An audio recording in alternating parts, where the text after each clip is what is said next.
అనేటువంటిది రెండు వైపుల నుండి జరుగుతుంది. ప్రొవకేషన్, మనం నీతి చెప్పేవాడు నీతి తప్పుతున్నాడు, అవును. అదే సందర్భంలో అది తప్పని చెప్తున్నవాడు తను తప్పు చేస్తున్నాడు. ఈ రెండు సరైనప్పుడు అంటే ఓ రకంగా చెప్పాలంటే రాష్ట్రంలో జరుగుతున్నది ఏంటంటే ఒక రావణ కాష్టంలో రగిలిస్తున్నాం.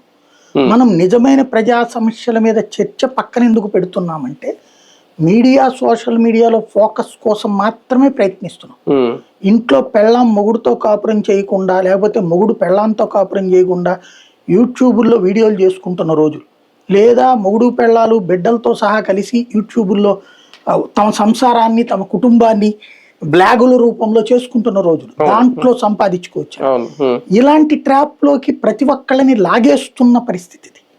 ఈ ప్రమాదానికి కారణమవుతున్నటువంటి తొలి అంకం ఏంటయ్యా అంటే ఒక సెక్షన్ ఆఫ్ పీపుల్, వీళ్ళు సమాజంలో ఇంతకుముందు గుర్తింపు పొందని వాళ్ళు, చిన్న చిన్న ఉద్యమకారులు గాను చిన్న చిన్న సంఘాలతోనూ మమేకమయ్యి ప్రయత్నించారు. కానీ ఆ సెక్షన్ దగ్గరనే సెట్ అయిపోయారు, కానీ మిగతా పబ్లిక్ దగ్గరికి వీళ్ళ కమ్యూనికేషన్ చేరడానికి కుదరలేదు.